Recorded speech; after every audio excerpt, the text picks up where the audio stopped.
Yo, what's going on guys? Rum Gaming here, back with another video. Today's episode, we are taking a look at the Arms Warrior for Phase 3 of Season of Discovery.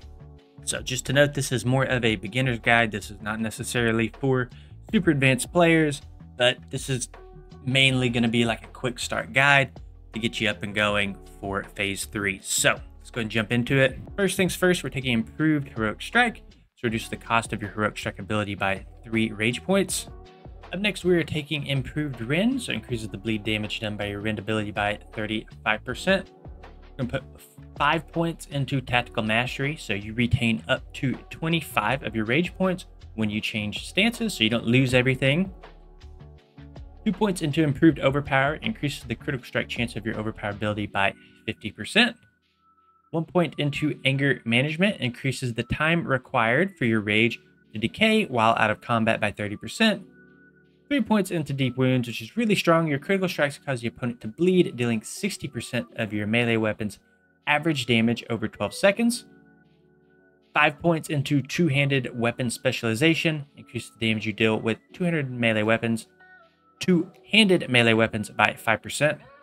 2 points into Impale, so increase the critical strike damage bonus of your abilities in Battle, Defensive, and Berserker stance by 20%. 5 into Axe Specialization, increases your chance to get a critical strike with axes by 5%.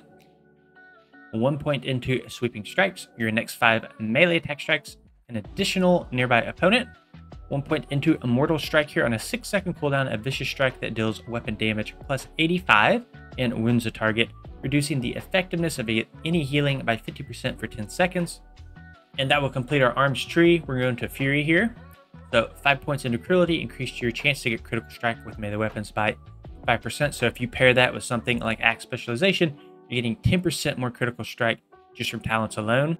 And that's going to synergize pretty well with Impale here, right? So increases the critical strike damage bonus of your abilities and all of your stances. And it will also scale pretty well with your Improved Overpower, right?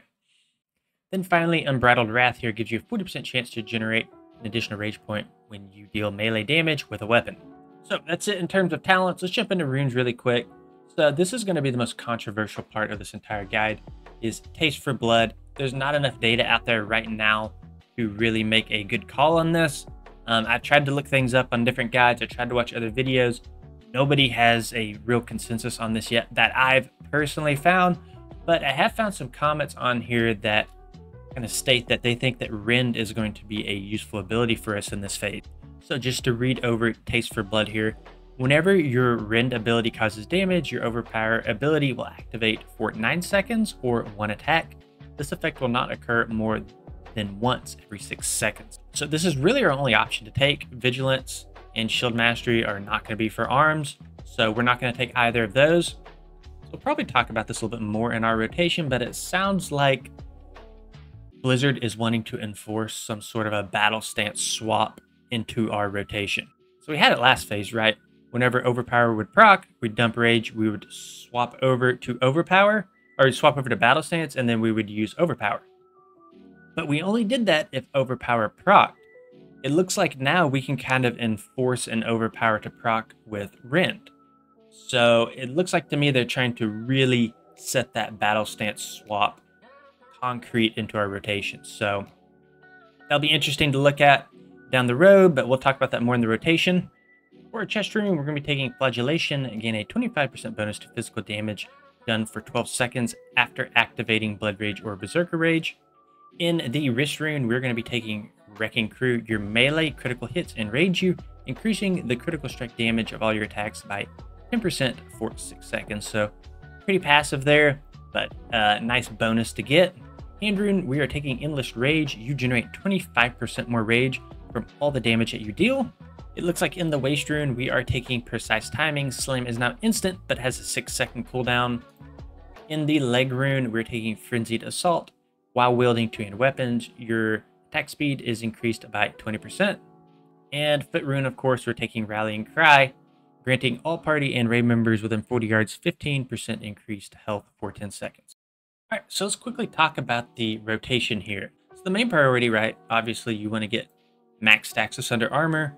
This might not be you, right? It might be somebody else who applies Thunder Armor, but that's going to be your main priority, is to communicate that and who's doing this Thunder Armor, right? From there, you're going to make sure Demo Shout is up on the boss if it's not already debuffed. From here, we're going to use Blood Rage to activate our Flagellation. And what we're going to do is we're going to alternate between Blood Rage and Berserker Rage to keep us, you know, in some sort of a rage as often as we possibly can. So if one's down, try to use the other. And remember, Flagellation is our chest rune here. So gain 25% bonus to physical damage done for 12 seconds after activating either Blood Rage or Berserker Rage. So from here, this is the part that's kind of up in the air, and you know, hopefully some good warriors in the chat can help us out here, but we're not sure if we want to add Rend yet or not. So last phase, right, when overpowered proc, we'd swap to Battle Stance. There's a big macro for it that can make your life easier to instantly cast Overpower, then swap back to Berserker Stance. But one thing we may be adding this phase is Rend. And the reason for Rend is obviously we have improved Rend, which is nice, but we have Taste for Blood here. So whenever your Rend ability causes damage, your Overpower ability will activate for 9 seconds or 1 attack. This can only happen once every 6 seconds. So I think what Blizzard's trying to do here is they're trying to work a Battle Stance swap into our rotation. And they're also trying to work Rend into our rotation as well. Since Rend can now control, we can now control with Rend when our Overpower procs. So for this, if it turns out that Rend is garbage and we don't end up using it, right, for this priority, just take this portion out right here. Just this for Rend portion. And that becomes your priority again, right? So depending on how Rend ends up playing out. And of course, right before you do stance swap, you will retain 25 rage due to our tactical mastery here, but you want to try to dump as much rage as you possibly can before you do stance swap, so you don't lose too much rage. All right, then the rest of our priority, right? Slam on cooldown, we'll Mortal Strike on cooldown. We will Whirlwind if everything else is off of cooldown. And then if we do get above 80 rage, we will be Heroic Striking. And then, of course, in our Execute phase, right, Execute will take priority over pretty much everything. We'll want to pop a Rage Potion as well when the boss is below 20% health. Alright guys, that's pretty much it for this video. If you enjoyed it, please consider liking and subscribing to the channel, and we will see you all in the next one.